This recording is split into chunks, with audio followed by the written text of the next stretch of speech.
Hey there, Sharon Horne-Ellstrom here. Welcome to day 2741 of What You Have to Know. Today we're talking about and switching gears from mental health and well-being to emotional health and well-being. We'll focus on that all this month in the Be a Better You annual challenge, as well as for supersizing our businesses. I think as humans, excuse my throat, I'm going to take another drink.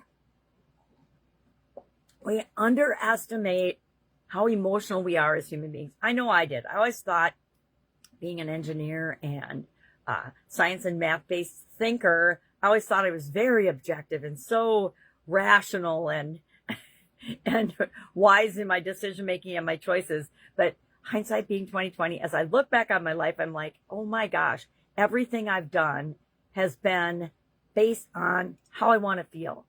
We'll talk about that a lot this month in terms of the impact our emotions and our feelings have on our behavior when left unchecked, right?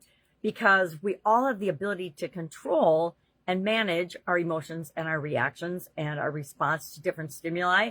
But the vast majority of us, and you can see this in everyday life, in the media, and just observing human beings, we absolutely are ruled and run by our emotions. And if we don't take notice of that and actually have a modicum of control over it, we're all like tantruming toddlers, right? We're just out there screaming and yelling about stuff that really doesn't even impact us or our lives, and making a lot more negativity and trouble in the world than we need to. And the worst part is we're making our lives way more challenging and complicated and problem filled than they have to be. We can create the life we want, but we first have to believe and know we can create the life we want. And then we have to say, okay, how has my past experiences, my past training, my past definitions, my past everything brought me to the point where I am here right now? And sometimes that's important to understand. Sometimes it's not. Sometimes we just have to draw a line in the sand and say, okay, that was me before.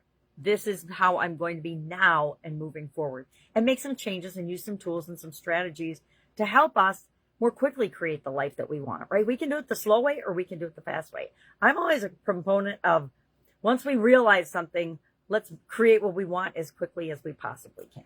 So we're starting out today by, of course, defining what emotional health and well-being is for us. What does it mean to us, and how are we going to create it in our life, in our business, in our career, in our families, in everything that we do and we touch, so that we can set and be a good example for other people.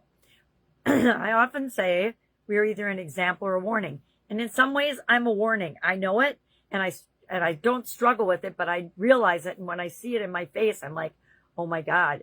I love it when my daughter gives me feedback on how I interact with my granddaughters, because I don't even see it, but I know it's a repeat of how I was with my kids. And I don't want that to be the way it is. So we have to be open to understanding ourselves better, and then making tweaks and changes and using tools and things that help us to really become the version of ourselves that we want to be and show up as in the world. So that's what we're going to be talking about all this month. Emotions. It's going to be an emotional month, or it's going to be an emotional handling month, and creating more of the emotions we want to experience every day and less of the ones we don't want to experience. And we'll talk about different tools and strategies for doing that I've used for decades that are so powerful. It's like how I totally eliminated depression from my life. It's not even an option for me. I mean, I might get mad about something. I might get irritated. I might get frustrated, which I'm going back to working on frustration, because frustration is a total waste of time and energy to me, as is depression. I had to eliminate that from my life in my 20s, because otherwise I would have gone in the absolute opposite direction that I did with my life. And I woke up one day and I'm like, this isn't happening for me. What am I going to do about it? Because I was the only one that could do anything about it, right? I had a health challenge, a big health challenge, and the medical profession had pretty much written me off, like they do so many others. When they can't give you a prescription and solve it immediately, they pretty much, or if it's when a systemic, lots of things, interaction with things back then, they couldn't figure it out. So they're just like treating me separately for all these different things, that the interaction of the way they were treating me was actually worse than what was wrong with me. But it wasn't until I realized that and decided to change it that anything changed at all.